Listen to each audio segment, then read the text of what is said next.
Hey everyone, I'm with a special guest, Lola. She's in China and she does a lot of media stuff. So let's get to know her a little bit and then we'll talk about what's happening in China with cryptocurrencies and just everything overall in this whole Chinese madness. So Lola, how did you get into cryptocurrencies? Well, it's a funny story actually because the first time I came across Bitcoin was in 2011, and I just went to Shanghai, for the further education.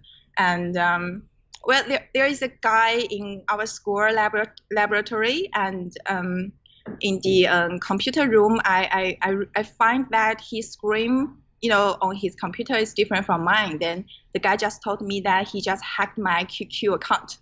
And anyway, I always thought the hacker is so far away from me, but now there is a living one right next to me. Anyway, we became friends, and then he introduced Bitcoin to me.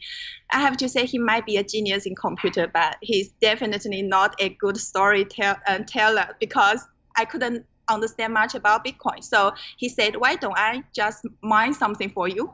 And then he mined me some Bitcoin. That's how I, got into the. So you made friends with a hacker and the hacker gave you some Bitcoins and that's how you got into Bitcoin. That's that's a very interesting story. So then how did that progress? So where are you now? What do you do and where are you now?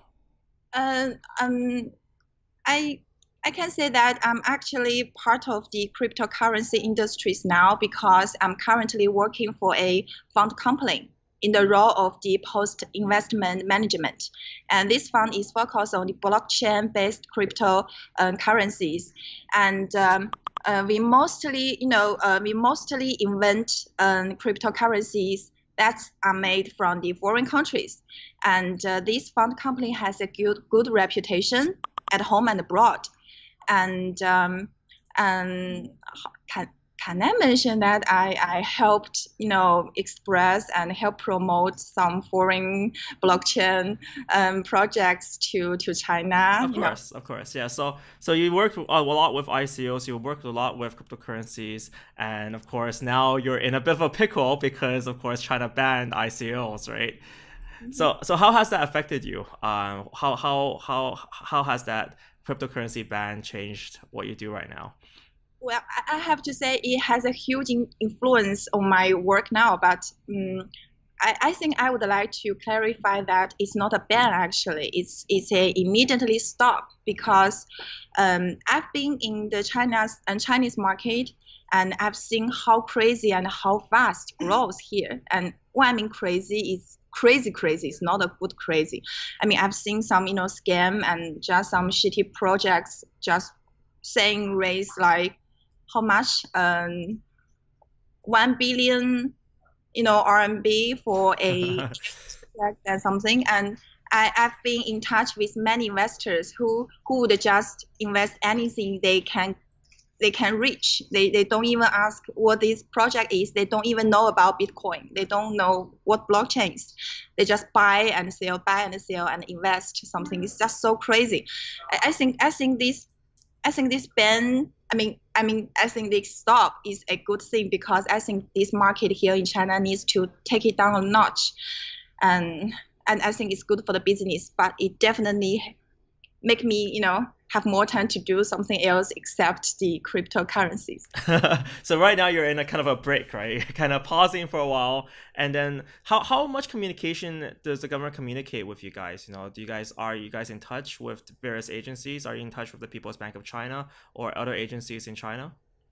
Yeah, yeah, we've been keeping close touch with them because they say because the 19th session of National Conference of the Communist Party of China is gonna take place on 18th October. Mhm. So if anything goes wrong before that meeting, and it could be a really just make the Communist Party looks bad. So they just want to stop it immediately. And I think from the government, they say many things would just come to clear after the meeting takes off, like after 18 October.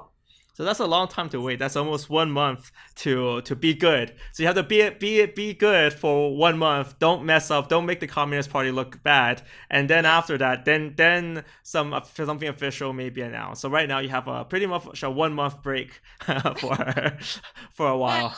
I used to work like 15 hours a day, and I would appreciate a month, one month break, I think. Yeah. That would be pretty cool. So how about this current thing with these exchanges? Have you heard anything about the Chinese exchanges? What's happening over there? I've been keeping touch with many exchanges here in China, like BTCC and Bijou and Bitter and something. We've been keeping in touch, and there's a lot of rumors from all kinds of media saying that China is gonna just ban all exchanges because many cryptocurrencies exchanges are all having the issue of laundering money or something. But I talked to the BTCC and the Bitter, and they said they haven't got any official, paper from the government. And I think the rumors like that is just for me. For me, it's just an opportunity to buy in because the price is really low. Yeah, I saw that China was like $500 below the international price for Bitcoin. I mean, that's a great way to do arbitrage. If you can get money into China, buy some Bitcoin, bring that out, that's good money, right? Yeah, So I think there is a investors. I forgot his name. He said whatever China bans, invest in it. I don't know if it's true. maybe, and we know that bans aren't temporary because like all of a sudden now the ICO ban is an ICO stop, right? That was so surprising to me. It's just like a few days after the ban, they're like, oh yeah, it's an immediate stop, right? Mm, It's not really a ban. Um, yes. Well, I mean, Bitcoin and cryptocurrencies, they are not China's Bitcoin or China's cryptocurrencies. I think it's the world's, it's people's, it's not China's. Yeah. I yeah. I mean, of course he can ban actually exchanges or ban the activities, but from the foreign countries, whatever they are, the real ones still will be going on, no matter what China's action is. Actually, in 2014, Russian forbidden Bitcoin and say it's just not a currency, and which increased the OTC trade like 300 times up. Oh, so it actually increased it in Russia, and you expect that's going to be similar in China if that's the case as well. If China ever bans exchanges, it's just going to promote it even more, right? That's Yeah. And it will help the money going abroad outside of China. I mean, it's not a smart move, and I think there are like two different forces in the Communist Party of China. One say should ban, the other one doesn't want to ban. Otherwise, if they actually want to ban and they are actually set their mind together, then I've been waiting the paper about the banning the exchanges here in China for like the whole week, but there's no official paper comes out yet. yeah. So you've been preparing to publish something, preparing to write something, but there's nothing, right? How many different agencies are in China that regulate Bitcoin? Like, is it just one agency? It's just the People's Bank, or are there other agencies that can regulate Bitcoin or cryptocurrencies in China? Well, I don't think the Bank of China regulate the ICO or Bitcoin, but I do know that SEC in China, he actually really wants to regulate it. But I mean, like I said, the SEC and the Bank of China, they have two different influences and they have two different responsibilities, and it's not something they actually. I I have a friend from SEC, and he say he thinks the ICO and Bitcoin and cryptocurrencies should be in charge by the SEC, but the Bank of China doesn't really agree to. There are two different forces in the Chinese government. Mm. I see. So there's many different forces, there's many different objectives, and different agencies that actually disagree with each other. So that's interesting. Cool. So there's a lot of people in the office. So that's. So where are you right now? Which office are you in right now? Oh, I mean the common area of this office. It's like an office with lots of different startup companies, and there is a Oh.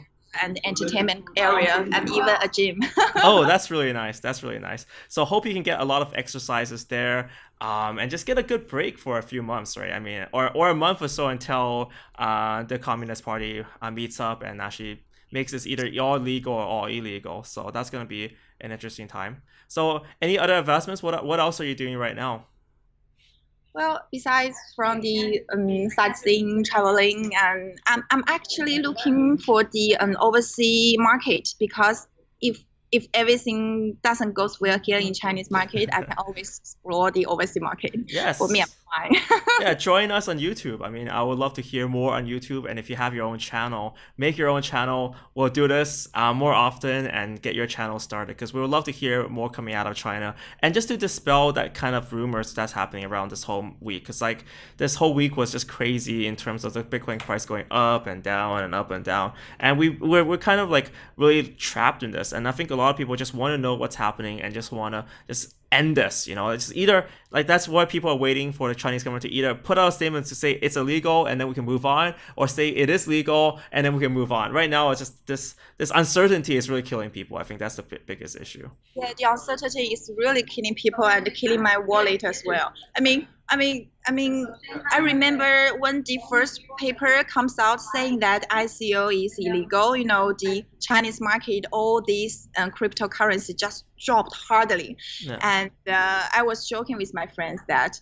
Uh, when the Westerners wakes up in the morning, they all say "fuck China." I think they've been doing that for a few weeks now.